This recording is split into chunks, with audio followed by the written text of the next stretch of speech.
I want the truth. Michael deserves the truth. You deserve the truth. He's an innocent little boy. Say what? I You ever hear anything about that? No, I never heard anything about that. Never even knew anything about that. Just a little sip. A little sip ain't gonna hurt him. But unfortunately, this time his face was just a little bit too close to the pillow. No. And he died. No. And that's exactly what happened. No. This is Danella Traynor, Gail Watkins, and Douglas Garrigus. These three think they're outsmarting detectives. But what they don't realize is that detectives already have everything they need to lock them up. And one of them has already failed the polygraph in spectacular fashion. I think she did something to him. I think she gave him the Benadryl to make him sleep, and We he don't know passed. what she did. We just feel like, But you did not give. You had anything to do with giving him Benadryl. no. From their denials to their contradictions, each question asked by detectives elicits a response that only makes them look worse. Now, watch as their entire story collapses right in front of them. No one else is saying we. Everyone else is saying you. Okay. Everyone else is saying that you're the one that was administering the stuff and you're the one that was hitting the kids. Shortly after 6:30 p.m. on October 19, 2013, first responders in Fort Myers, Florida, were dispatched to a report of an unresponsive 3-year-old boy inside a private residence. Deputies and paramedics arrived within minutes and found Michael Lee McMullen in a bedroom where adults had attempted CPR. He was transported to the hospital, but he could not be revived. Inside the home, investigators documented the physical layout of the bedroom, the crib, the blankets, the pillows, and the clothing removed from the child. They noted the adults present: Gail Watkins, the grandmother; Danella Elaine Traynor, a longtime family friend living in the home; and Douglas, the father of one of the other children. Each adult provided a brief timeline. Gail said she had tried to make Michael lie down earlier in the day, and that at one point she told Elaine to unwrap him before going to sleep. Elaine stated she wrapped Michael tightly to calm him down, then placed him in the crib. Douglas said he had seen Michael bundled earlier and believed he was resting. Detectives documented these early explanations and compared them against the scene and the physical evidence collected. Michael Lee McMullen was 3 years old. He was one of 4 siblings placed in Gail's home after a domestic violence incident involving their biological parents. Family members described Michael as energetic, affectionate, and attached to the adults who cared for him. He played with his siblings constantly, followed the adults from room to room, and according to Gail, loved the cartoon Garfield. His short life had been defined by instability, but he was still a child who wanted attention, reassurance, and routine. His death triggered an immediate review, not only of what happened that afternoon, but of the environment he had been living in for months. Detectives processed the bedroom where Michael had been found. They examined the crib, the pillow, the heavy blanket, and the knot tied behind the child's back. They collected medications from the home, including a nearly empty bottle of liquid Benadryl. They photographed the placement of furniture, the state of the bedding, and the distance between the child and the supervising adults. With the scene documented, they turned to the adults' narratives. Gail insisted she believed he had been unwrapped and resting. Elaine insisted she had only wrapped him to calm him down. Douglas insisted he had checked on him earlier. These statements framed the first version of events investigators were handed. But the accounts offered that night carried gaps that couldn't be ignored. Timelines overlapped. Instructions were unclear. The condition of the blanket didn't match the calm explanations given at the scene. And nothing in the adults' statements accounted for the length of time Michael remained bound, or why no one verified his condition as hours passed. The first major break came from evidence none of them realized would become central: the polygraph results from Elaine's examination. Investigators had conducted the test while questioning her about the hours before Michael stopped breathing. The failure indicated that Elaine had withheld critical information, and that the circumstances surrounding the wrapping were not accidental or momentary. What detectives did not anticipate was how quickly this single piece of evidence would unravel the entire house. Within hours, both Gail and Douglas began revealing every disturbing detail they had avoided in their initial statements. The screams, the earlier incidents of wrapping, the tight knot behind Michael's back, the moments they witnessed his distress, and the choices made to leave him in the room anyway. As they talked, they implicated not just Elaine, but themselves. First to talk is Gail Watkins, Michael's grandmother. Ma'am, as you know, I'm a police officer or a detective in the state of Florida, and as a police officer in the state of Florida, I can swear you're going to take your statement just like before. Do you understand? Mm-hmm. Raise your right hand. You swear to affirm the testimony you're about to give is true and accurate? Yes. Okay. Real quick, a couple things I want to go over. You realize this is what's called a non-custodial interview. Mm-hmm. You're not under arrest. You haven't been charged with a crime. Mm-hmm. How did you guys get here today? I drove. So you drove down here. When you decide you're done with the interview, if you want to leave or stop talking or not answer any questions, you're welcome to leave. Okay. So as long as we're clear on that. Mm-hmm. Okay. Well, everybody's with me, so. Yes, ma'am. You have your daughters with you. Right. Daniela's with you. I'm just more comfortable Douglas. in my car that way I can smoke. Yes, ma'am. Wait for everyone else if that would be okay. There's a couple things I was going to ask you, and also I pulled couple Department of Children and Families reports. Mm-hmm. Some of the complaints over the years. I've read through them. Some of them seem like they don't have any merit. You know, but I'm going to ask you anyway. I've never had anything against me. Gail is here on her own volition, and the two others home at the time of Michael's death are in adjoining rooms. Unfortunately for Gail, what starts off as a voluntary interview will turn into something much worse. The detective will soon ask Gail about medications given to Michael and the children by her daughter Samantha, Michael's mother, and his other caregivers. We were talking, some of the issues I had with some of the different statements, because Samantha has a version, Daniela has a version, you have a version on these different medications. Mm-hmm. We were talking about the over-the-counter, the natural, I'm having a blank here, the melatonin. Melatonin. Mm-hmm. How did that come up, or how was that introduced in the house, and how did that come up, the whole melatonin thing? I was positive that Samantha brought it to me, and I've stuck to that. I'm pretty sure in my mind that Samantha brought it to me and said, Mom, this is what has worked in the past. Douglas takes it too. And, you know, if they get real restless and won't go to sleep, give them 1 or 2 gummies and, you know, it usually calms them down and they'll go night. I said, okay.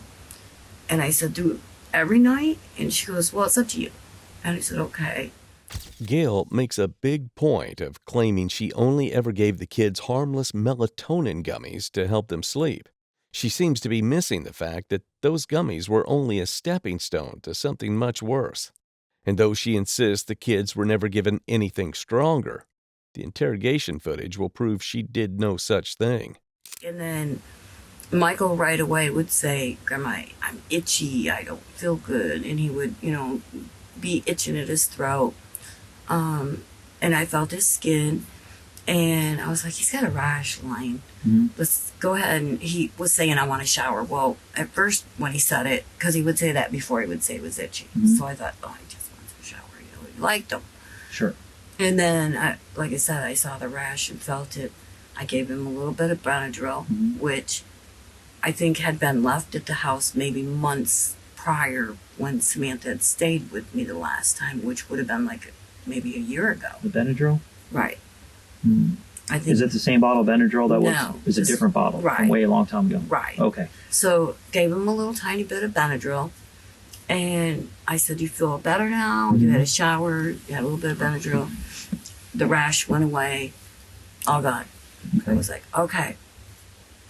So I told Elaine, "Get that bottle of melatonin. Start reading it off to me," and she wasn't reading it to me the way I guess I wanted it to. So I went online and I started looking up the ingredients. Now, on your you guys have, how many computers do you guys have? Just I have 2 laptops, a main desktop, and then my phone also. Okay, and you started looking on those and searching the internet? Yeah, and I saw all the shellfish, the different kinds of shellfish, and I said, you know what, there's so many people with allergies to shellfish. Did you ever search anything wrong, sleep aids, like help, you know, what the symptoms would be? We're trying to help the kids sleep or anything like that? I said, that's it. I'm not going to deal with it until we can, you know, take them into a doctor and see what's going on. Did you think, I mean, it's a little strange that Samantha she brings this to you, and it makes the way you're addressing it. It kind of makes it sound to me that this is an ongoing thing that she uses quite a bit. I really didn't. Because she's like, yeah, it's common. You're just usually these pills. When they get her a little restless, give them one. They kind of go to sleep. Now, Gail makes a big show of how carefully she handled those melatonin gummies, reading labels, looking up ingredients, warning about shellfish allergies. But none of that actually answers why sleep aids were being treated like casual bedtime tools. And for all her talk about being cautious, she was relying entirely on whatever Samantha told her, not on whether any of it was appropriate for the kids in the first place. I don't know who told her about it, maybe a friend or someone else. I don't know. Do you remember talking to Donella about it? I know because she told me Donella's version. That's what I'm saying. There's some different versions. Donella's told me that she has a grandson, Dre. Right. And Dre used to take it, and she may have a discussion with you and Sam about it, and it came up about using this. No. And she doesn't recall who bought or who used it, but they thought it was a good idea. Maybe it would help them relax, help them sleep. No, wasn't anything like that. Okay. Do you know why she would be mistaken or why she would be confused on that? No. Okay. Have you used anything else to help them relax over the years? Is it common prior? That's it. Given that anything else before that? No. Any other pills? No. Any other medication? Sharing any Tristan's medication? No. Nothing like that? And when's the last time you used melatonin? It had to have been during the first month he was there. Like, not even a week after they were there. Because as soon as he complained, I said, Sam, you can take that melatonin because nobody in this house is going to use it. I don't believe in it. Mm-hmm. Here's the problem. Gail insists she barely talked about sleep aids, but Elaine says it was an ongoing conversation about what the kids were being given. 2 caregivers, one supposedly shared plan, and already their stories don't match. What about the Benadryl? I know the Benadryl's come up quite a bit in our conversations. The Benadryl, Samantha was packing during the last 2 weeks. She was packing up her home, Mm-hmm. and she said, Mom, I brought you over a bottle of the children's Benadryl. You know, if you need it for anything, here you go. Mm-hmm. You know, because they had this other medication, and she said, if you run into any allergies or think that they're, the mosquitoes or anything like that. And I'm like, Benadryl for mosquitoes? No, I have Caladryl for that, which is, you just Calamine rub it lotion, on. yes. It's called Caladryl now, Oh. but, it's the same as the old-fashioned calamine. When we were kids, it pink was stuff. calamine. Yep. Yeah, I remember Yep. poison ivy, yeah. Yeah. And so I said, not for mosquito bites, no, but go ahead and stick it up in the cat cupboard, because that's what I call it, the cat cupboard, because all their medications are up The there. one in the kitchen, if I'm standing at the sink, it's that cabinet to the left, the uppers, so the kids can't reach it. It's way up. Yep. And that was, you said it was a full bottle when she brought it over? I do believe so. I didn't actually look at it. She just, it didn't have... Does that look I don't know. I actually, like I said, I thought it was pink because I didn't really look at it. Gail now lays out her version of how Benadryl entered the home and makes it crystal clear she kept her distance from it, at least according to her. But what none of them realize yet is that the real problem in this house goes far beyond medication, and the polygraph is about to expose a more sinister truth. And that's where it was. And then Danella, the other night said, kids aren't sleeping very well, got to get some sleep. Mm-hmm. And that was Thursday. And she says, Bo's got to get up at 5. Mm-hmm. What do I do? They're fussing and fighting and picking at each other, and no one's sleeping. And I said, well, who's the instigator? And she said, well, Michael is. And I said, all right, well, go ahead, give him just a little tiny bit, see if that calms him down so Bo can go to sleep, and move him. Okay. Move him to the chase, move Gabby to me, and go ahead. Okay. And she said, okay. And did she administer it? Did she pour it for him? Did she give it to him? Or She gave it to him. did you see how much she gave I it? did not. Okay. And how did she... Have you ever seen her give the kids the Benadryl before? Do you know how she gives it to them? Does she I have no teaspoon, idea. tablespoon? No idea. Okay. Was that the only time that any of the children ever got Benadryl? To my knowledge,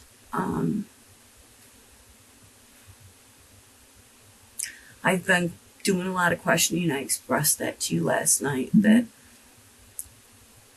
I've been kind of really on Daniela's ass, to put it bluntly.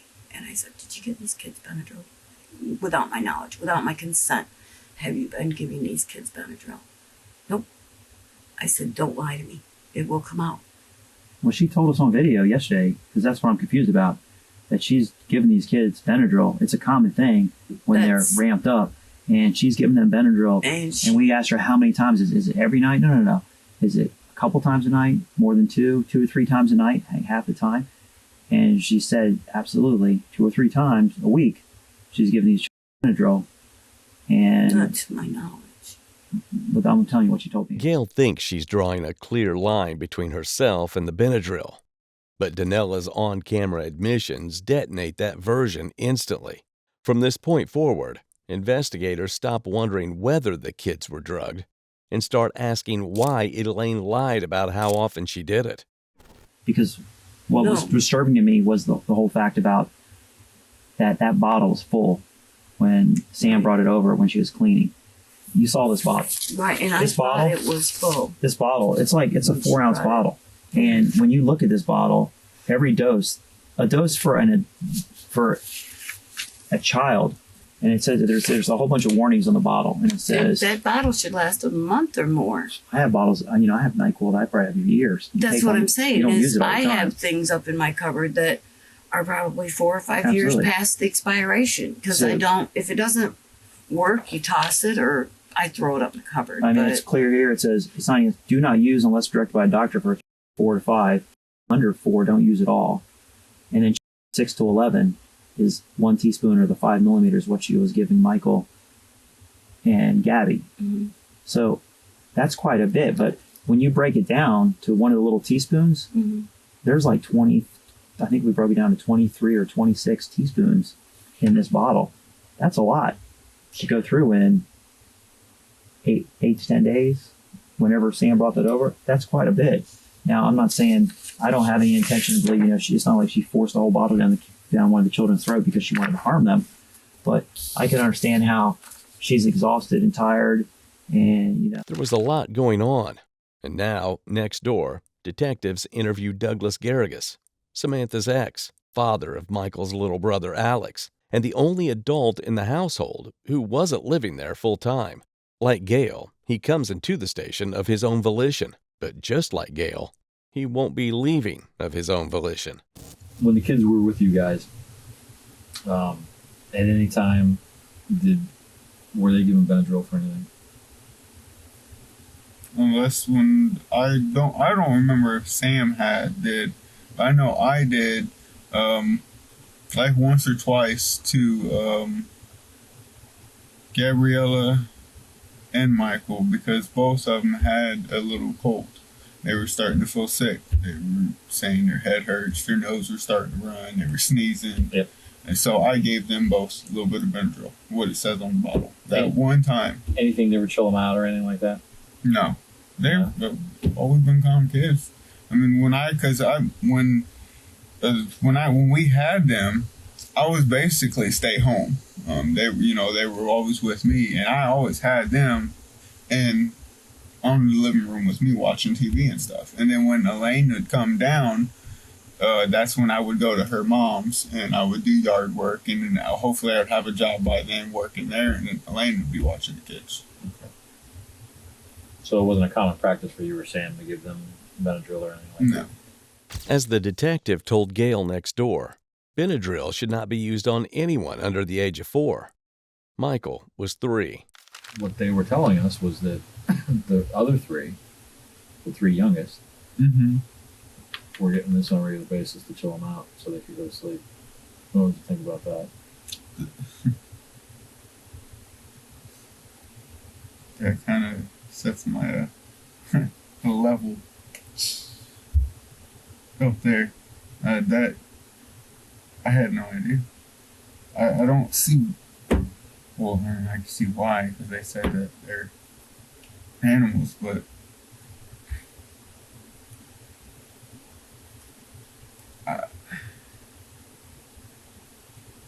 Would you put it past anyone? I mean, I know grandma's sick. You know. Gail, not so much Gail, because she stays in bed. Mm-hmm. You know, she's in bed most often. But Elaine, honestly, I wouldn't put it past her. Back in the other room, Gail starts to crack. And I Did she said, make any admissions to you? Did she tell you what happened? We just want to get the truth and get the bottom. You got to tell me. I know she's your friend. Right. No, and I planned on talking to you today about that. I said to Noam, or Elaine, I wasn't home Friday night. Did you give those kids Benadryl? Mm-hmm. Did you give those kids Benadryl? I wasn't home. You guys were all in bed when I got home, in that bedroom. I never saw anyone after I got home. Mm-hmm. And she said, yeah, I did. I gave the kids Benadryl. I said, why? Mm-hmm. She goes, well, I didn't want to be in there with them. Okay. So that means she should give them a little Benadryl so they can go to sleep, so she doesn't have to be standing over and watching them. I don't they sleep know soundly, if that wouldn't was get up, it. wander She off. was supposed to go to bed with them. It was. You're asking her that much. Did you ask her? Did you give Michael Benadryl on the day he died? I did, and she said Because you were sleeping. Did you take a nap? You took a nap I did or a take nap? a nap. Yes. And And we've narrowed down what time I took my nap as well. what did she tell you? She said You absolutely. know you've been friends with her for years. Is I she telling know. the truth? Is she lying? What's your gut tell you? And soon, Gail will break down. Because I'm That's what telling you, she said. that's a lot of Benadryl to go through. I'm an adult and I wouldn't go through that. No, and I don't touch Benadryl. You know, if I do, it would be like the chewable type. You know, I think I even have some in my So bathroom. what's your gut telling you about the whole situation? You want the truth? I want the truth. Michael deserves the truth. You deserve the truth. He's an innocent little boy. I think she did something to him. I think she gave him the Benadryl to make him sleep, and We He don't know passed. what she did. We just feel like, but you did not give. You have anything to do with giving him Benadryl? no, Anything. no, I swear to you. Now that both Gail and Douglas have placed the blame on Danella Elaine Traynor, detectives interview her to get her side of the story. Elaine is now in denial mode, but she doesn't have wires attached to her yet, and a psychologist sitting down telling her she knows she's lying. Ma'am, you know me by now to be a police officer, correct? Yes. And as a police officer, I can take your statement. All right. Raise your right hand. You swear to affirm and testimony you're about to give is true and accurate? Yes. Okay. How did you guys get here today? Jail drill. Okay. You understand this is a non-custodial interview. You understand that you're not under arrest. Mm-hmm. You're free to go at any time. Mm-hmm. We didn't threaten you, of course, you or anything to get you guys down Right. here. You guys are cooperating in the investigation, try to find out what happened to Michael, correct? Right. Okay. We've been talking to everybody else. First of all, I want to show you the pictures. Does this look like the Benadryl? Yes. Okay. Is that the same bottle that you recall? I'm pretty sure it is. Have you ever read any of the things on the back or anything? Yeah. About warnings, do not use, to make you sleepy.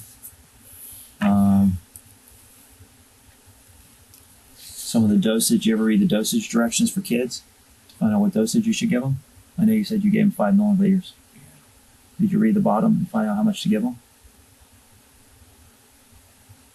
That's the dosage for the majority of things for kids that age, so that's the dosage we would buy. On this, it says here, because of it, it says, under 4 years old, do not use. 4 to 5 years old, do not use unless directed by doctor. 6 to 11, the 1 teaspoon, 5 milliliters.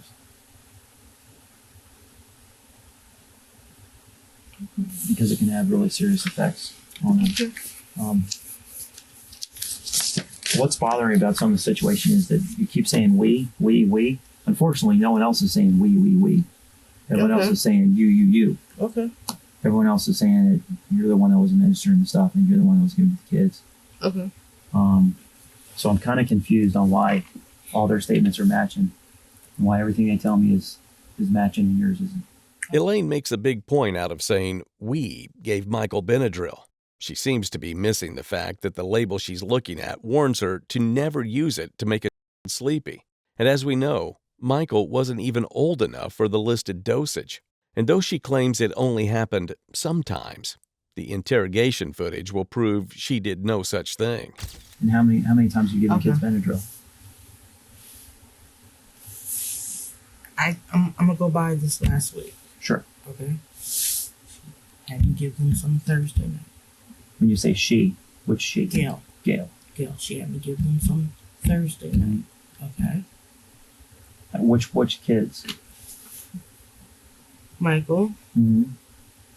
I believe Gabby. I'm not so sure about Alex because I can't really remember if I gave any to Alex at this point in time. And what was the purpose of giving them the medication? Were they sick? Because it's for nasal and allergies. Or is it because they were riled up a little bit and get them to sleep and relax?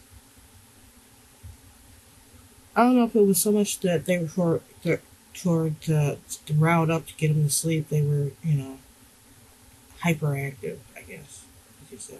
So it could have been for that, but they also, recently did have, some sniffles and stuff. So when you give them Benadryl, how does it affect them?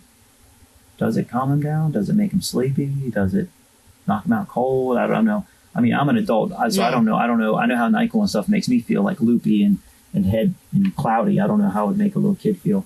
I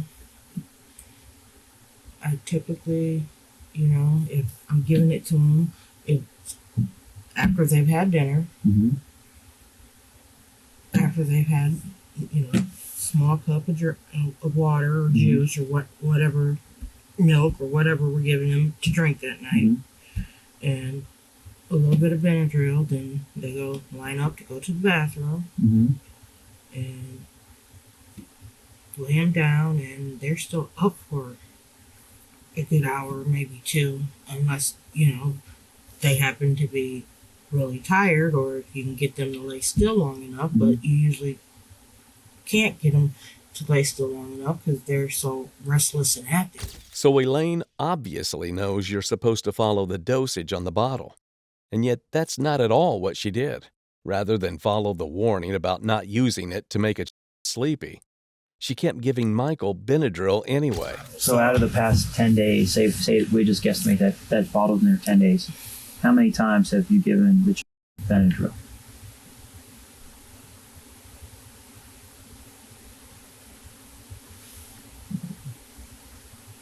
Okay.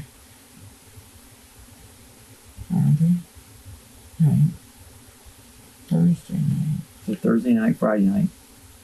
I think it was Sunday. Sunday going backwards? Backwards. Okay. Because that bottle's out, obviously it's empty. That's a lot. That's like, there's like 23 or 26 doses in there for a child 6 to 11, not for an infant or a toddler. There's a lot in there.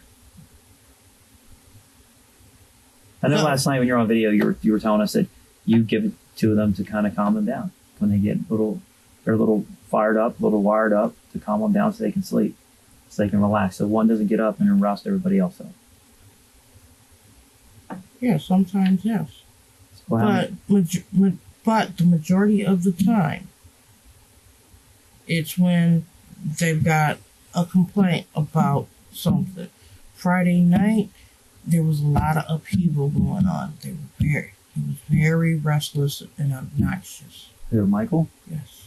But soon, contradictions will emerge in Elaine's story as the detective will shift his strategy to directly confront her with the facts she doesn't know he knows. Did you give any other children? Was Sam there present? Did she watching you give him Benadryl? I don't know if she was paying attention to me or not. Did you give any other Benadryl at all that night? To my knowledge, no. I don't think so. I don't think I did. Okay, this to my knowledge thing that you and Gail have down to a science. No. Will you answer all my questions the way it is, and then when it comes to something that's questionable, to my knowledge, from you what know what I'm saying? Yeah. Okay. So do you? You remember whether you gave the kids or not? Would you prefer from what I can remember that? Well, did you give? I mean, what I can remember, I gave Michael Benadryl. There was a whole bottle of Benadryl used within a week about. And I know you gave them all. You gave all the kids Benadryl on Friday night. I remember giving Michael some. Did I give Gabby some when she got her drink?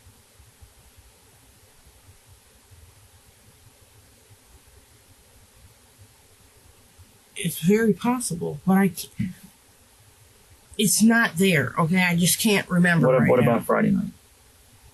I know you gave all the kids Benadryl on Friday night.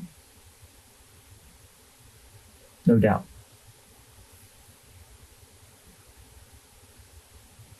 I know when we were doing the video, you told us that Kate, you do it several times a week. Yeah, I did. Benadryl, but I know Friday night you gave all the kids. I'm pretty sure I gave Gabby some, and I might have gave Alex some. You don't remember talking to Gail and telling her that you didn't tell the police that you gave them on Friday night?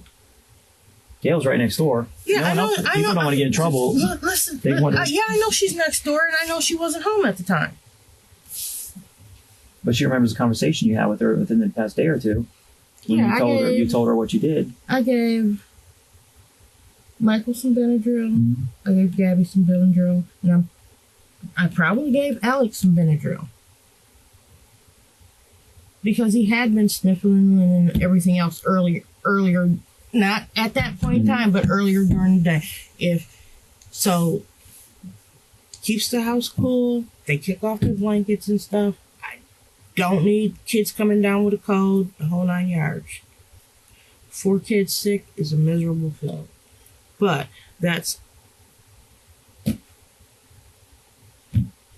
if they're not feeling well, you try to do something to help them feel better.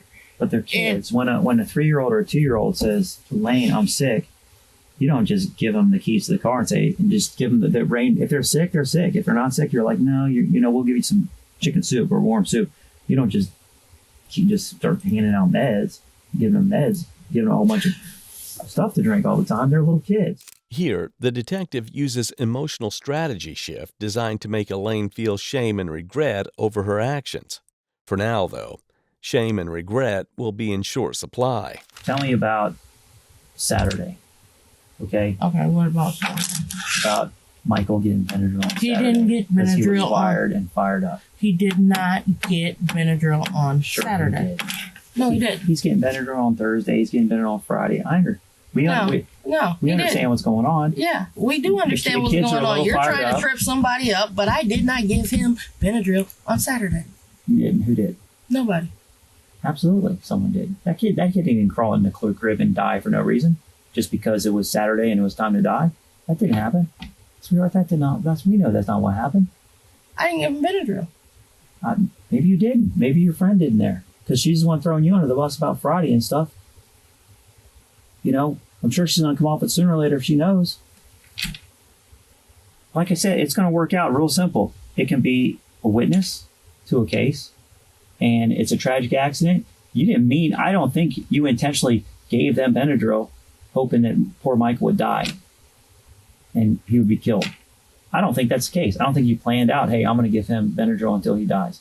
That's not what happened. No, it's not. But it was an accident. Things happen. But we need to know that it's an accident because we don't know how this happened. Okay, I know I didn't give him Benadryl Saturday. I know he woke up fine Saturday morning. And Saturday when he's cranky all day long, he's cranky. He's upset. He's up and down, up and down. You're by yourself trying to handle it. Gail's going to take her nap. He won't listen. He's up and down. He's playing in toilet water. He won't go to sleep. You're in there. You're out of there. He's up. He's dragging blankets in and pillows in. He won't sleep at all. What's worked in the past? It kind of mellows him out. We already went over that a whole bunch of times. Just a little sip. A little sip ain't going to hurt him. But unfortunately, this time his face was just a little bit too close to the pillow. No. And he died. No. And that's exactly what happened. No. That's exactly what happened. No. Then what happened? Why in the world would this perfect little 3-year-old just all of a sudden climb into his crib and die? I'm telling you why.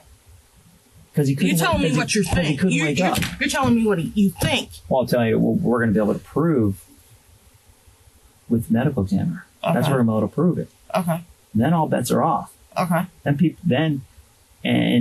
people are going to have to be responsible for their actions. The medical examiner wouldn't just find Benadryl in Michael's system. They'd uncover signs his body didn't simply shut down, but endured something that raised his temperature and left marks no toddler gets on his own. But I didn't do it. I didn't do that.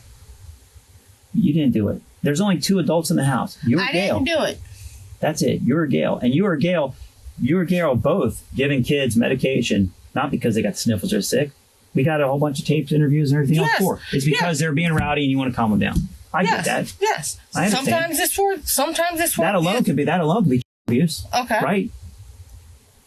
Yeah. You're you're drugging a kid to sleep and knocking him out because he's violent. Okay, fine. If a textbook by the books, yeah, you want to go to abuse, yeah, okay. But it's total crap. But if you want to say that, if you want to go textbook by the book for your point of view from this interview and for something that happened that I have no freaking idea it happened, yeah, you want to say that? Fine. But I did not give him any medication Saturday of any kind, other than he had some water. Okay. He had some peanut butter. Which he's not allergic to either one of those. There's no signs whatsoever, symptoms, anything at all, one bit. He had water and some peanut butter. Had an allergic reaction. He had water and he had peanut butter. He eats peanut butter quite a bit, and he eats food every single day. And the 3-year-old's old enough, if they start choking or get sick or want to vomit, they wake up. Believe me, he was yelling for y'all all day long to go out and play. If he was sick or not feeling well, you would have known if he was sick or not feeling well. Problem is, he had something in his system where he couldn't. And he couldn't wake up. And that's exactly what happened. Soon, detectives will corner Elaine with the choice they saved for last. Either admit to negligence or face the far darker alternative. And their strategy is simple. They're about to make her believe that if she doesn't confess to the lesser sin, they'll pin her with the one she fears most. So, I mean, obviously, it's going to all be in a system if there's anything in there. But there's no other legitimate reason why in the world that you would lay in there and die in that bed. And die. He was given nothing on Saturday. He had peanut butter, he had water. He had that little incident when he got up of the toilet. I wasn't in there when it occurred. But he was alive and well after the toilet. So he didn't drown in the toilet and then he came in and threw his onesie on the floor wet because he drowned in the toilet and he died. No. And then she couldn't get his mouth open because he's been in a rigor and he's been dead for a couple hours. No. So that's crazy talk. That didn't happen. No. Right? So why wouldn't he wake up when he's sleeping in the bed? I don't. He's just going to lay there and die for no reason. I don't know. Like we said, there's a couple things that happen. We're not seeing anything that shows he had some medical event. He had a heart attack. He died from a stroke. Nothing. He looks like a perfectly healthy young man, like he should. Yes. Okay? So that means two things. Yes. Either he died accidentally, yes, or someone murdered him on purpose. That's it. Those are the two things we're left with. That's how he died. That's it. That's the only way the medical examiner is going to rule he died. Either it was an accident because something happened with the medication, and he couldn't wake up and he asphyxiated, or because his face is so close to the little pillow, carbon monoxide can fill up, just like you would do if somebody's going to commit suicide, and he had too much carbon monoxide, and he suffocated, or someone physically came in the house, and you guys are the only ones in the house, so no one physically broke in the house, took a pillow, smothered the kid, and held it on to him until he stopped breathing to keep him quiet. Those are the two things that happen. That's the only way to explain it. There's no other way to explain it. And none of that happened. So I don't know. Why would you lie to me and not tell me that you gave the kid medication on Friday? You lied because you didn't tell me that originally. You never say anything about Friday. You guys always stuck to the story that Thursday was the only day you gave him medication. And first it was you didn't give any of the kids anything else. Now it's, well, I did give them a little sip of Benadryl. And then you admit to Gail, man, I should have told the cops the truth. Or whatever the conversation was, that Friday I gave all three of the kids Benadryl because they were a little rowdy. And they were loud and stuff, and I gave them some medication. It wasn't that I admitted to her. That's what she says. Those are her words. I'm coming right from her. Here's some notes I'm taking with her when we're talking about all her grandchildren and everything else. This isn't a police trick. This is the truth. All I want is the truth. I'm not trying to trick you or be like, hey, I caught you. I don't want that. I want the truth. We want the truth. You deserve the truth. That family deserves the truth. Michael deserves the truth. Okay, that child did not deserve to die. I know this. Elaine ends the interview swinging, denying everything and snapping at every question. It's a moment that reveals either absolute confidence in her story or the kind of frantic desperation you only see just before everything collapses. Tell me the truth. I have told you the truth. Tell me what happened. If Gail did it, then tell me Gail gave him something. No, You know? she didn't give him that. Who did? Nobody gave it to him. He got nothing on Saturday. He got nothing that I know of on Saturday. Okay. Would you be willing to take a polygraph? A lie detector test? Let's go. Okay. Set it up. Give me a second. What Elaine won't know in her polygraph test is that Gail already admitted to something even more horrible than giving Benadryl to a 3-year-old, wrapping him tight with blankets, like a mummy. Later, we'll find that these blankets were wrapped so tightly that they left marks on the toddler's skin.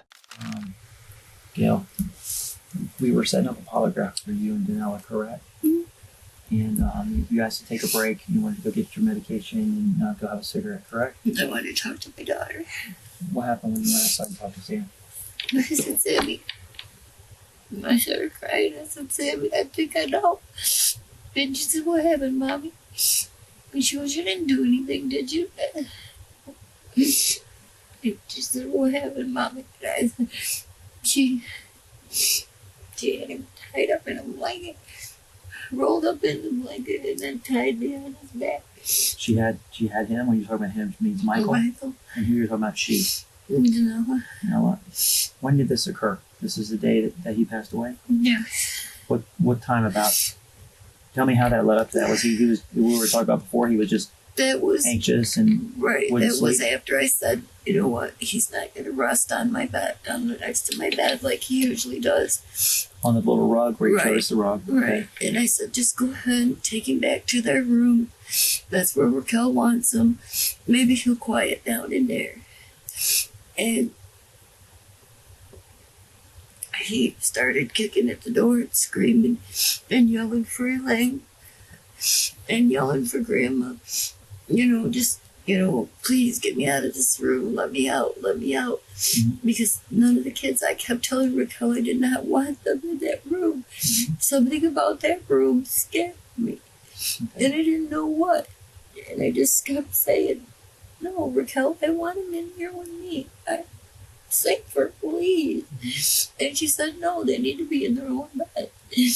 And I kept begging Raquel, no. And I don't even know why. I just some kind of got an instinct. Mm-hmm. And then Raquel said, by the time she came back the next visit, she wanted to see them moved to their own room. Douglas Garrigus would also admit that his role was more than he initially admitted.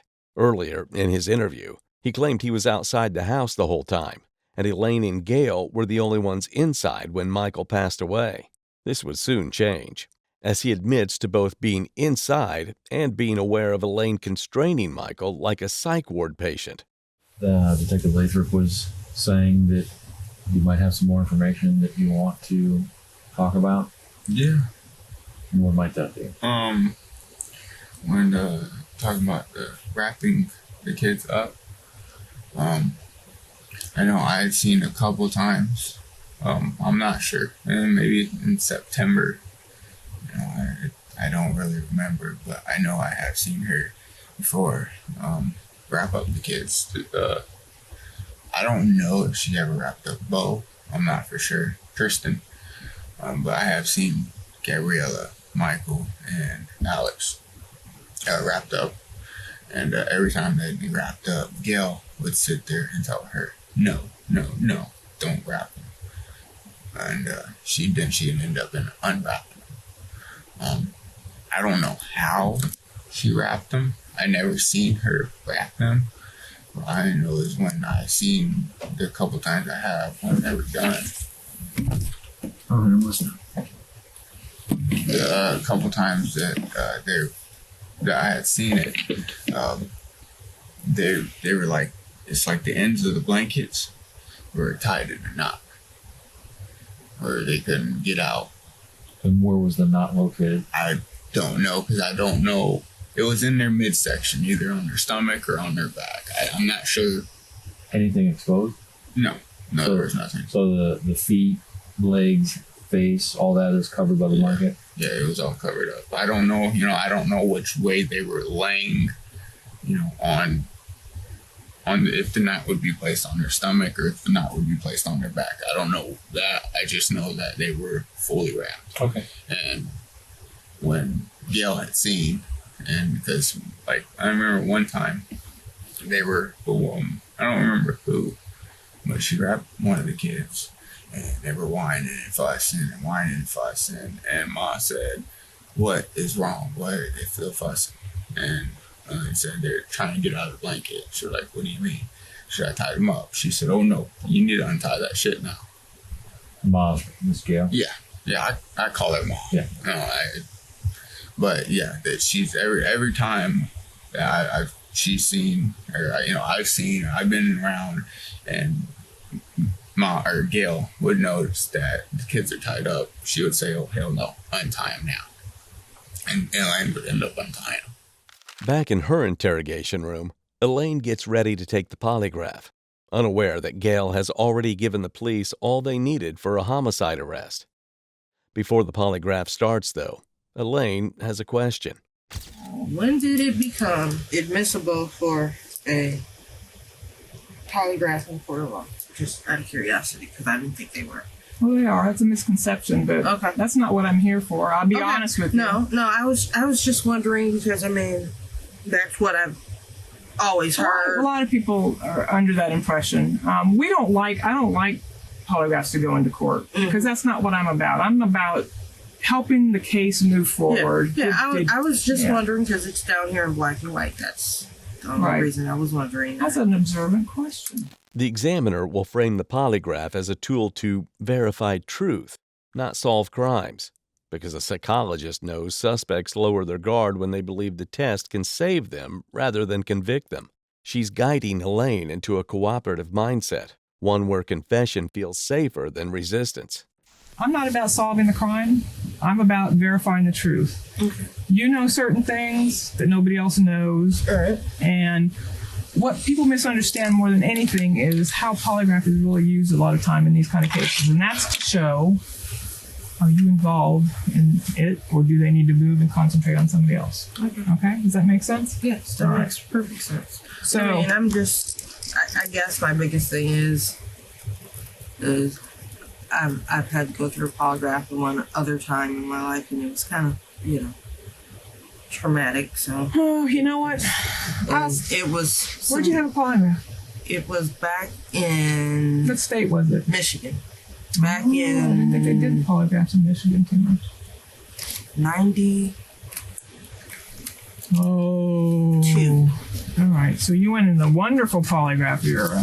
Yeah, it was. I was in a wonderful polygraph. Well, you know what? The profession has grown up quite a bit, and I actually. I would hope so. I'll be the first one to admit you. There's a lot of polygraph people out there that don't know what they're doing because they're not required to. I'm required to. In fact, I have my PhD in psychology. So I look at it a little bit differently than the average person. And that's why I say I come to the table with one thing only. I know how to do this well enough to know whether you've told me the truth. Okay. And that's a big tool that you can have, because if we do the polygraph and you pass the polygraph, guess what I get to do? Detective, what's his name? John Lathrop. Okay, I say, detective, she passed the polygraph, she didn't do it. As we'll soon see, it will not be so simple. Before they start the test, the administrator has an important question. All right, so this is my basic obvious question. Obviously, I'm here to ask, did you have anything to do with purposefully causing the death of Michael? Lose control, whatever. It wasn't accidental. It wasn't medicinal overdose. It was, I lost it, I did this, or maybe I didn't lose it, I just wanted to do it. Whatever you did. Did you have anything to do, because that's going to be the main focus of on the test here. Did you, because if you did, I'll tell you this. We all lose control sometimes, okay?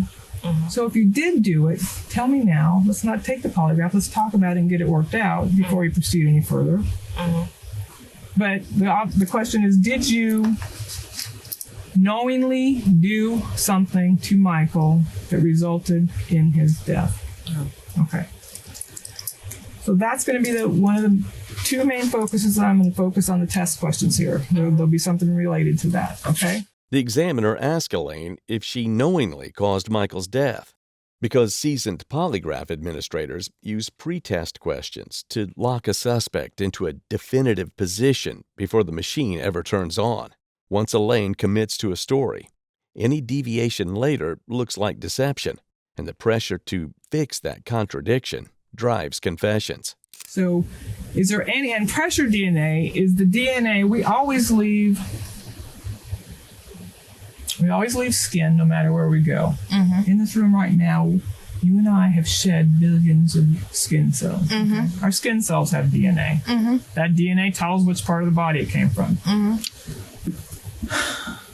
Pressure DNA is associated with not just us sitting here.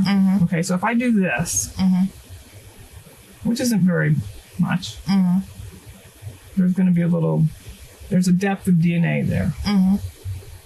And it's actually superficial. And it doesn't just stay on the surface. It kind of, through the skin pores and stuff like that, it kind of absorbs in. And the harder you press can be told by how deep that DNA kind of seeps into the other person's pores. Okay.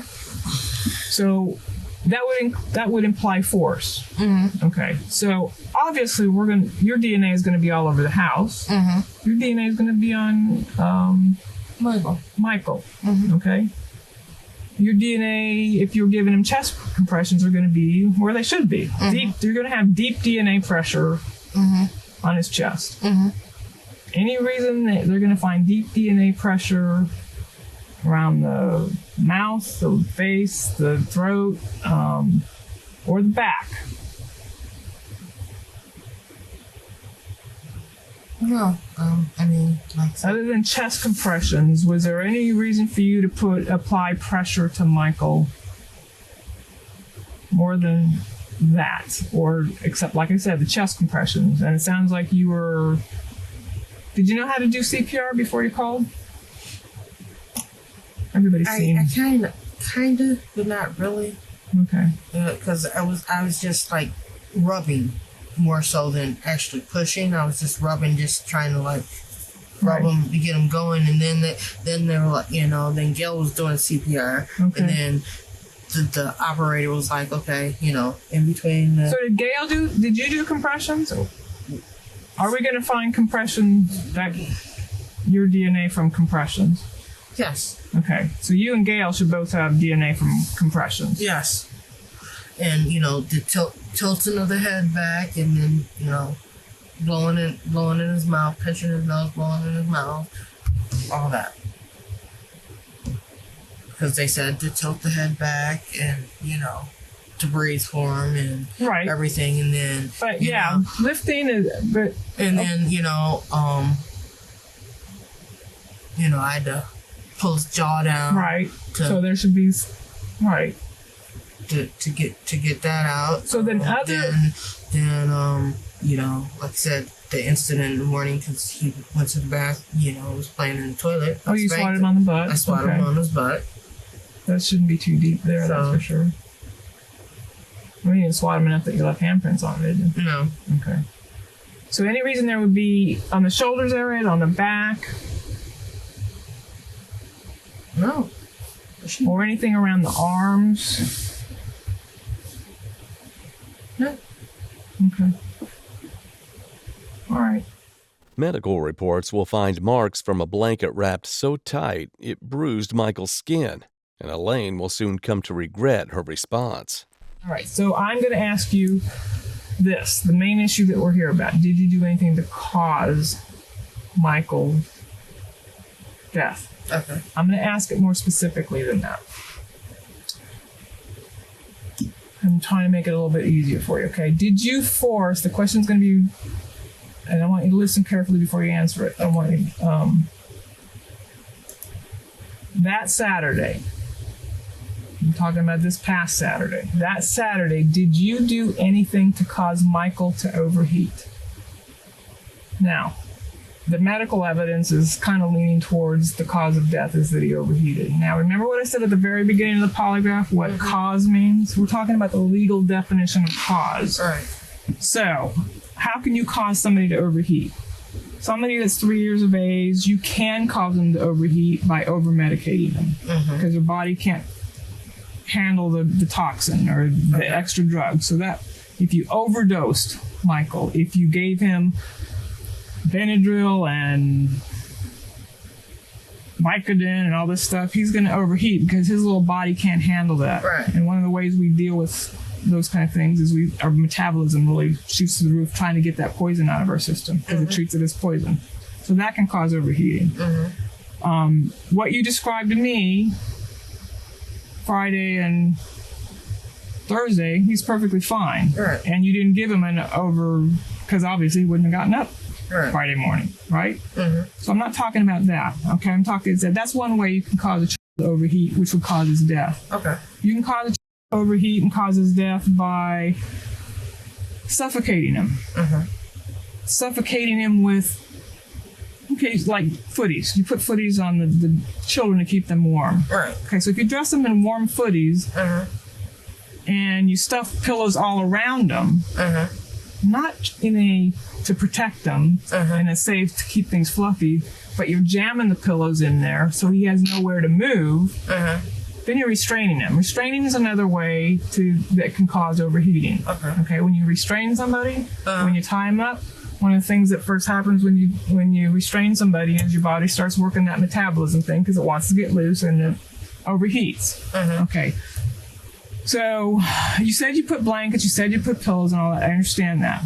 But if you jammed all this stuff in there and he had nowhere to go and he had no air circulating around him, he's going to overheat. If you wrap him so tight in a blanket that he can't move, he's going to overheat. Especially if he's yelling and screaming and that kind of, because he's doing that extra motion anyway. So that's what I'm talking about that's what I mean when I say cause Michael to overheat. Okay, so this polygraph is about Michael, no other child. I apologize for your past, but this is about Michael and it's about what happened this Saturday. So the question is, that Saturday, and I want you to answer truthfully, that Saturday, did you do anything to cause Michael to overheat? Yeah. Okay. I'm going to ask you that question twice because that's really the crux of the matter here. It's going to be worded a little bit differently. Okay. Did you force Michael to overheat that night? No. So if you force somebody to do something, you're causing it to happen in legal definition. So I forced him because I wrapped him up tight and shut the door and wouldn't let anybody go in and hear him. Or I, like I said, stuffed all those. I forced him to overheat because I stuffed all the pillows around him. I forced him to overheat because I fed him Benadryl and then I fed him this and I fed him this. Okay. I see what you're saying.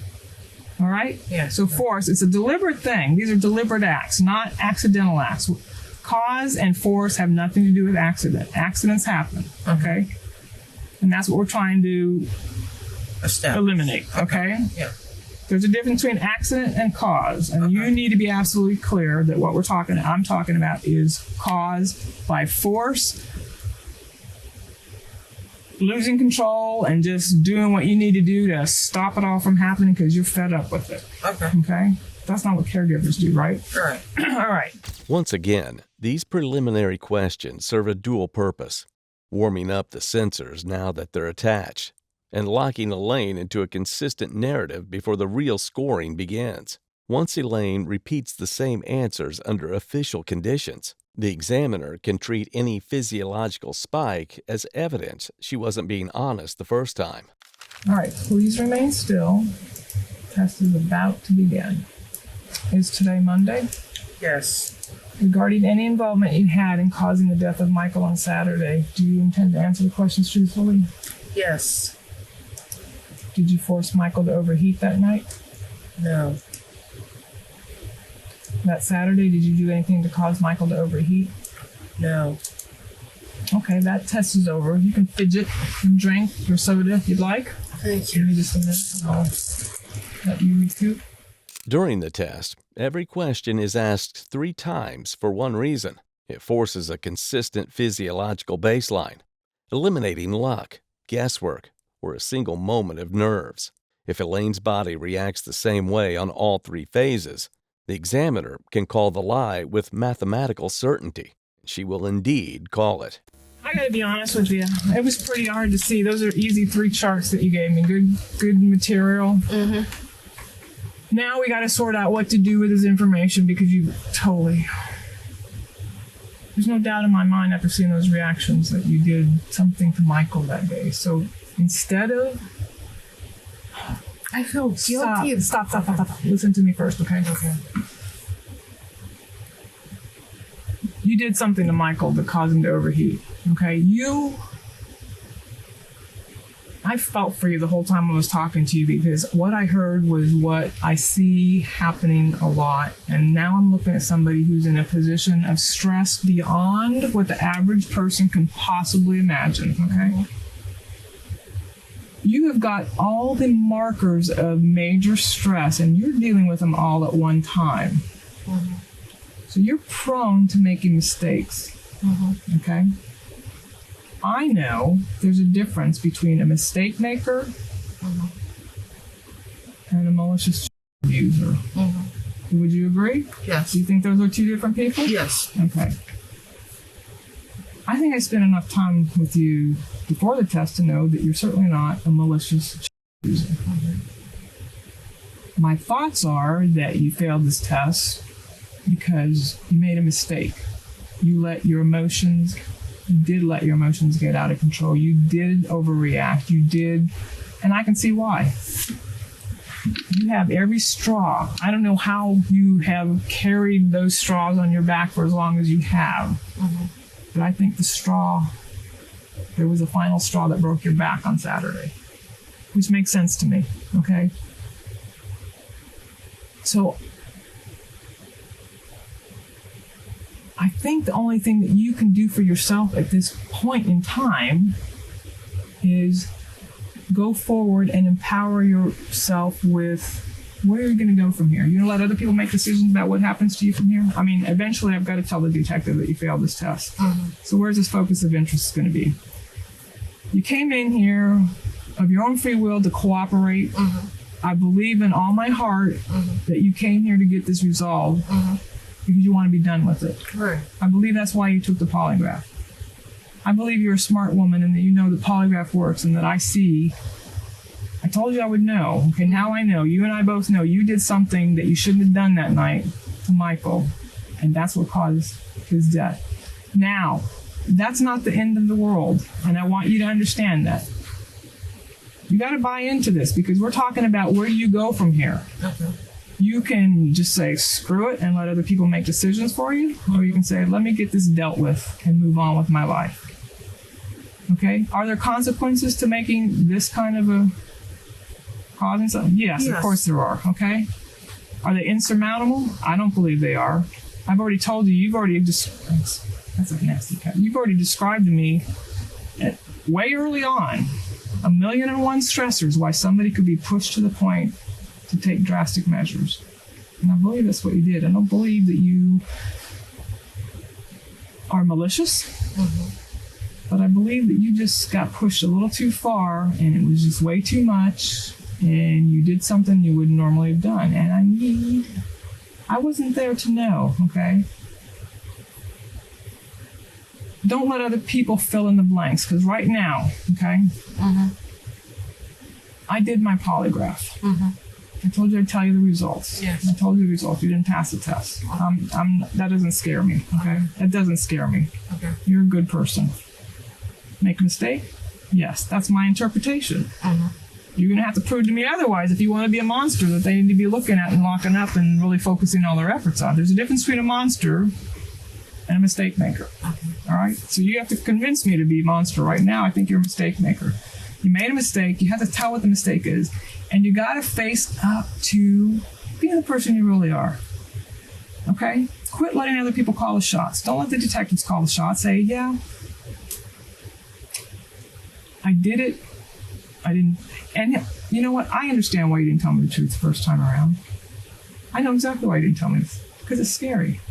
I don't. You got accused of this before. You went through a deal with before. You're talking about. My gosh, the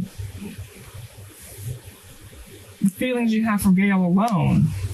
I know what's swimming through your head. Okay, you probably just wanted to come here, spend time with Gail, your friend, and didn't know you were going to get into all this other stuff. And you got a kid who's screaming, and you made a bad decision, okay? Bad decisions have repercussions, but lying about bad decisions? Have major repercussions. That's the worst thing you could do from this point forward. This failed polygraph doesn't prove guilt in a courtroom, but it proves something far more useful inside the interrogation room. Elaine is lying, and she knows it. She wasn't forced to take this test. She demanded it, insisted she'd pass, and walked straight into a psychological trap of her own making. She claimed she did nothing to Michael, that Thursday and Friday were harmless, and that she only gave him medicine to help him rest. But the polygraph shows the opposite. Her body reacts the moment the examiner asks whether she caused him to overheat. There's no external pressure, no detective hovering, no confusion about the question, just Elaine's uncontrollable physiological response betraying her. And there's no way for her to explain that away. Not with a lawyer, not with excuses, and not with any version of the story she's told so far. The test she thought would clear her name is now the tool that exposes the lies she can't talk her way out of. Nobody can change. You can't change what happened. You can't change what you did. That's history. Okay? We can't go back and redo. We don't have redos. All we can do is move forward and say, I screwed up. Let me make the best of a bad situation. We have that capability. Don't let somebody else take that power away from you by deciding what kind of person you are. And I guarantee you, if you keep saying you didn't, you're going to be cast into that malicious category. Now, you and I are both been on this earth long enough to know that people judge. Okay? Sure. Do you think people treat you better when you make a mistake or when you don't give a crap and you just keep doing the same thing and you don't care that you made a mistake, that you're just malicious, that you do it again, that you've done it before, that you'll just keep doing it? They treat you better when Who's you make a treat? mistake. They're supposed to treat you better when you just made a mistake. The fact of the matter is, and I'm going to call this one like it is, they do treat you better because there's a difference in our society about somebody who makes a mistake, how we treat them as a society compared to that monster. Right. Okay? I'm going to be honest with you. I don't know these detectives personally that well, but I've worked with some very good police officers in the past, and I understand the job they do. They're investigating because they have to by law, okay? And I'm sure that you appreciate that. Yes. You show great fortitude and moral founding when you came down here today, because you didn't have to come here today. You didn't have to cooperate. You could have slammed the door and said, do your investigation and do what you got to do. But you didn't do that, because that's not the kind of person you are. You're the kind of person that owns up to your mistakes and moves forward.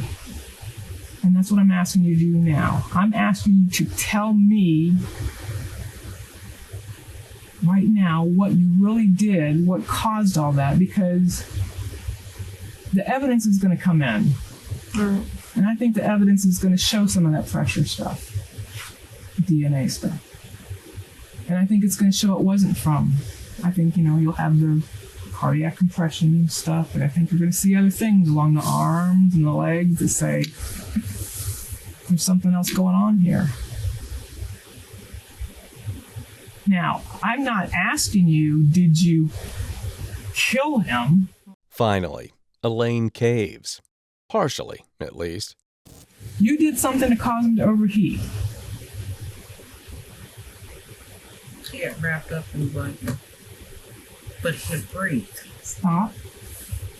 What I want you, I want to walk you through this. Okay? I'm here for you. I am here for you. I don't want you to tell me something that's not going to be believable, okay? Because I want to. I'm on your side here. Okay. I know you did something, and I appreciate what you just said, that you wrapped him in the blanket. Because I saw a preliminary report that says there's something that says something about binding or something, okay? So that's evidence going to come out. Until that final report comes out, you're in the driver's seat here. Because when you say before they find out, what are you doing? You're cooperating to the fullest. And that's where you want to be sitting right now. So don't minimize. Don't tell me something to make me think. I already think you're a good person. You don't have to convince me of that.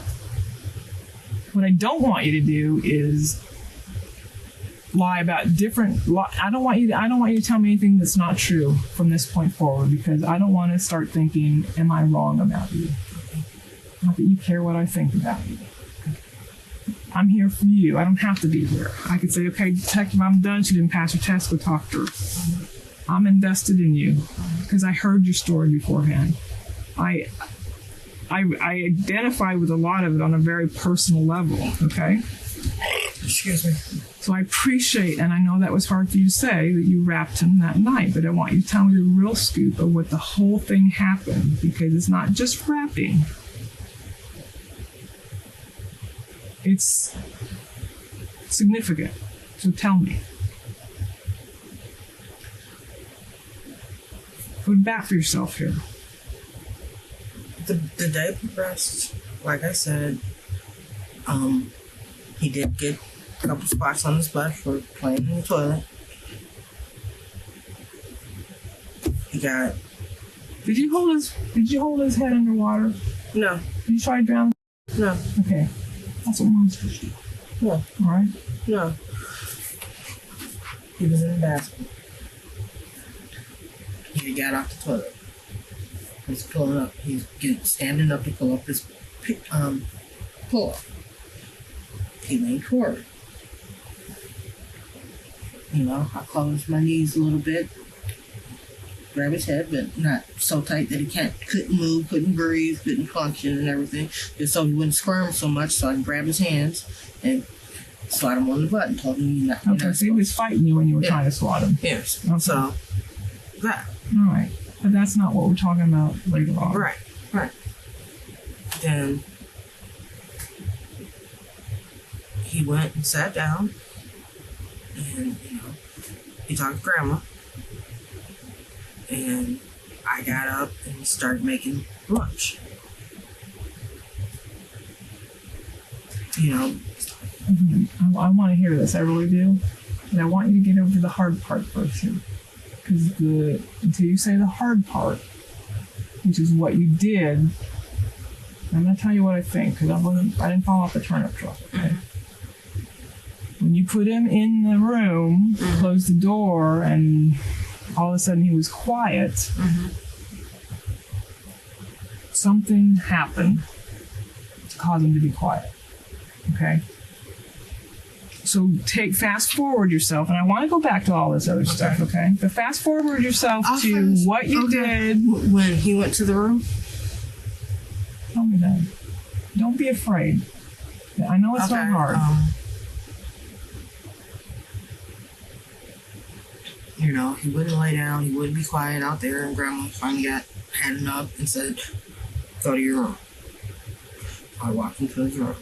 He laid down on his toddler bed. I laid out the blanket. And I was like, "Come here, Michael." Lay him down. I always make sure it's tight, but yet it's not so tight that you can't breathe. Okay. And I wrapped him up. Okay. So that he won't get out to get into something, to fidget into something. So you tied him up. Yeah. You tied him up is what you did. Yeah. I tied him up. But it's not something we haven't done before. Okay. The administrator has gotten Elaine to admit to tying up Michael. Now her strategy will be to really flesh out the seriousness of it, that Michael was not just loosely tied, but bound horrifically tight. Yeah. I thought it was loose. I thought it had been loosened up. Did you loosen it? Point in time. No, I did. Did you? Okay, at that point in time, did you ever take it off of him? No. Not until I went back that one last time when, I caught him, basically. But for 4 hours, he was tied and not able to move. No, but he could move. Not totally freely, but he could move. I'm trying to help you here.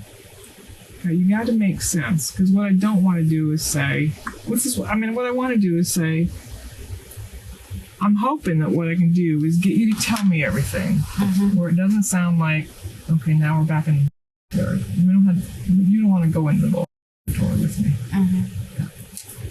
It has nothing to do with me. It's just I'm trying to help you understand where you need to go to better make the best of the situation. Is it a great situation? Absolutely not. No, it Okay. totally sucks.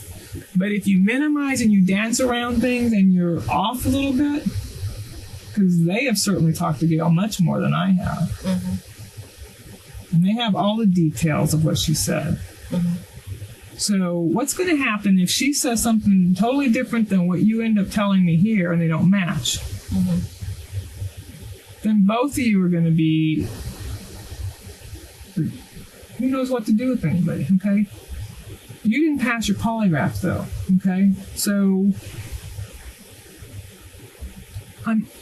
the only thing I can offer you as a person is tell me the story, tell me the real story, and then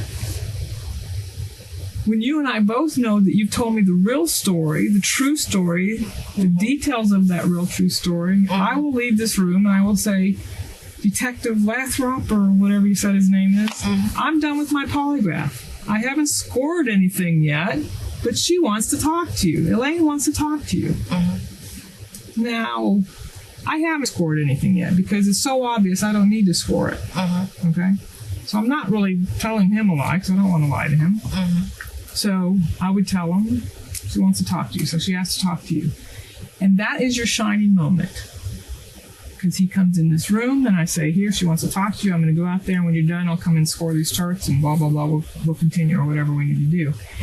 That's your opportunity to save face with him and let him know that he's dealing with somebody who really cares. Because right now he doesn't know who cares about anything because he's heard too many different stories.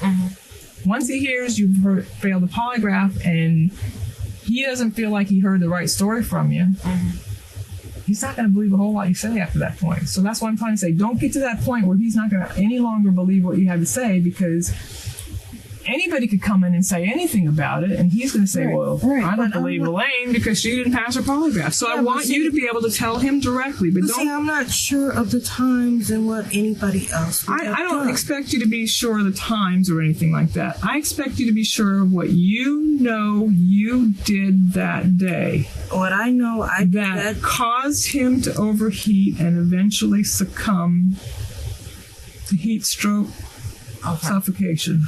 Okay. Well, I tried to look at him. Okay.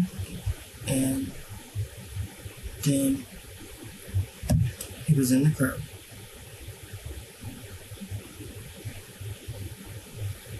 Then I walked out of the room because, he was being boisterous and everything. So I walked out of the room, went and sat down, and the next person that went that way was Gail. I believe Doug went in and talked to him. And I went back in and talked to him. And then, Elaine has just implicated Doug, who will later admit to being in the house, contrary to his earlier statement, and admit to seeing Michael tied up in the blankets. Elaine told me, Gail, it was Gail. Yes, she told me, can I go back there and talk to Michael, calm him down?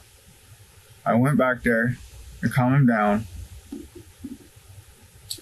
He was wrapped up. This is when Elaine was on the bed? Yes. Okay. I calmed him down some. He'd stop, fussing and whining. And then I went outside. But the polygraph administrator has one more thing to reveal before turning Elaine back over to the detectives. Here's a big bone of contention, and this is a kind of a little deal that's going to cause a big glitch. And these are the words that Gail said. Get in there, not exactly, get in there and untie that blanket or I'll send your back. And if you don't think I will, you know I will because I kicked my own son out of the house. Now, I'm thinking that would be hard to forget somebody saying. Yeah, I don't remember her saying that. Okay. I'm trying to help you here. Okay. You do, but it's painful for you. I understand why it's hard to say things because you're not happy that you did this. You're not happy that you lost control. You like being in control of your emotions. I understand that. I get it. We're sisters that way. Yeah, to a fault. But you know because you can hear it in your head right now. And I think that's why this screams so loudly. And I didn't have to go nitpick to see what you really did because it screamed at me saying, I'm drowning here because yes, I did it. Your brain has, whether you want it to be there or not. I try to tell my students this. Your brain has recorded the information. And when your words are saying something that's not accurate, your brain is in there screaming, trying to get your attention that you're getting itself into danger. I'm trying to get you out of danger. And the way you get out of danger is saying what it really is. Bite the bullet. I know it's not easy. Let me tell you this. Gail is dying inside about this whole thing. She's not throwing you under the bus. She's in mortal agony about this whole thing because she has fond, I won't use any stronger words, affection toward you, okay? So it's not about somebody trying to blame somebody else. It's just about the truth is... But according to Doug, Gail is perhaps as much responsible for Michael's death as Elaine. She spanked him on the bottom. But before they put him down, wrapped him, and she was laying in the bed, he was in the crib. When he was fussing, he was on the floor next to Gail's bed fussing, and Gail smacked the out of him in his head. Like numerous times. Like, no, she smacked him like 2 or 3 times on were you there? You were there for that? I was in the process of leaving. Okay. I seen it. Was that normal for her to lose her temper? No. That's pretty normal. I've never seen her lose. Oh, you never listened to her lose her temper not like that? No. So she just... She was yelling. She was yelling and she smacked him. So that's not normal for Gail? Not when I'm around. So she obviously just had a lapse. She lost it. Yeah. Doug will help put both Gail and Elaine away. And in doing so, put himself away too. When she was tying him up, was she angry? Was she yelling at them, cussing at them? Yes, calling them names? When she was wrapping them up, she was yelling at them because they would be crying. What was she saying? And you need to fucking stop. If you would have fucking listened, you wouldn't be fucking doing this. So she's obviously upset. So she's telling, if you wouldn't have stopped, you wouldn't have fucking listened, you wouldn't have been kind of blaming the kids that it's their fault. Okay. How many times have you seen Michael wrapped up?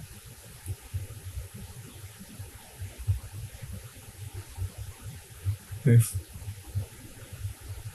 6, 7 times. Does he seem like he gets it more? Yeah. Because you told me Michael's kind of chill and calm, except when he's something like this has happened to him. Yeah. She seems to, in my opinion, it seems like she talks about Michael more. She picks on Michael more. I'm still confused about how they say Michael is the machine around there, and Michael's calm. Every time I would see him, he would be calm. Back to the day Michael passed. When you saw him, did you go to Gail? Did you hear Gail talking about him being tied up? I know Gail went and saw him one time. Yeah. And yelled at Elaine, you need to untie him or loosen it up. Yeah, that was the second time. But she never bothered to go check. She just kind of decided she was going to take a nap and just... Yeah, that was the first time when I seen him wrapped up. She had just done it. And I was like, okay, you know, just calm down, Michael. Once you calm down and everything, you can come out. I go back outside, and then I come back in, and he was still tied up. And I told him to calm down, Michael. I said, hold on. And then Elaine was, I think she was getting coffee in the kitchen. I don't know what she was doing. Or she was sitting at the table. I told her, or not Elaine, but Gail, that I said, Michael's still tied up. And she said, okay. I walked out, and when I was walking out, I heard her say, unwrap Michael. And that's all I had heard. And then I stayed outside. You think it's pretty extreme to have him wrapped up for 4 hours? 3 to 4 hours? See, I didn't know it was that long. How long was it between the first time you saw him and the time the ambulance got there? The first time I seen him wrapped up, it was like 2. And then they didn't call 911 until 6:30. Douglas and Gail entered the police station the day before, thinking they could pass all the blame onto Elaine. When everything was said and done, their stories would not just incriminate Elaine, but themselves as well.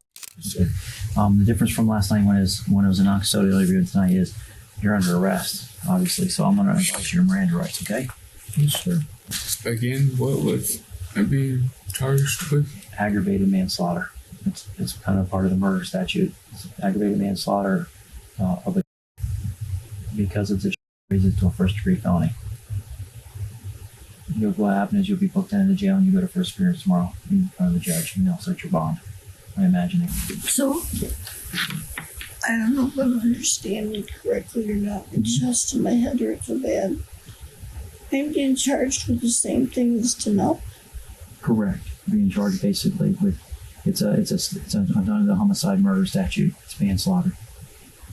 Saying that basically that you put the child in a reckless, dangerous situation by them being tied up, and the medical exam ruled he overheated, and because he was tied up, he suffocated and died because he was wrapped up in that wrap. Gail Watkins and Douglas Garrigus were taken into custody immediately after their final interviews, each charged with aggravated manslaughter of a child for their role in the wrapping that led to Michael's death. Both were held without bond as investigators finalized the case. Elaine Traynor, who failed her polygraph and gave the most inconsistent statements, was later arrested on the same charge. Prosecutors treated all three as responsible for creating and maintaining an environment where a toddler was wrapped, layered, and left unable to regulate his body temperature.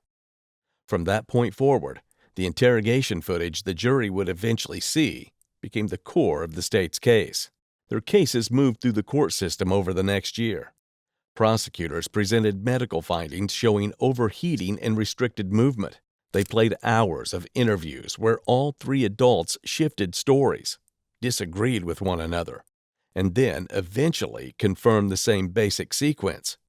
Michael was wrapped tightly, placed down, and left that way far longer than any of them first admitted. Detectives highlighted each moment where Gail or Douglas tried to minimize their involvement before later describing the wrapping in detail. Elaine's failed polygraph and contradictory timelines were emphasized to show she was aware of the dangerous restraint and failed to intervene. Expert witnesses testified that the wrapping created a predictable risk of overheating, and that caregivers are trained to recognize the signs of respiratory distress long before it becomes unresponsive. The defense argued that the deaths resulted from exhaustion, poor judgment, and a chaotic household rather than intentional harm. But the state relied heavily on the defendants' own words, showing how each of them admitted to actions that placed the child at risk. Gail eventually pleaded guilty. She was sentenced to 10 years in prison for aggravated manslaughter, a sentence reflecting both her age and her direct role in directing and participating in the wrapping. Douglas also pleaded guilty and received 15 years. the court citing his shifting explanations and his physical involvement in checking in on the child multiple times without ever unwrapping him.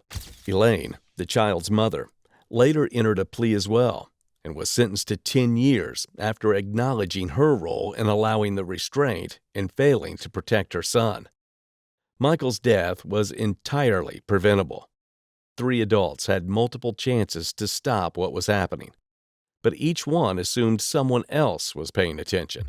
Their interrogations preserved that failure in real time, and their own statements ultimately ensured their convictions. If you found this breakdown helpful, make sure you're subscribed so you don't miss the next case. Hit the like button to support the channel, and drop a comment telling me which interrogation you want covered next.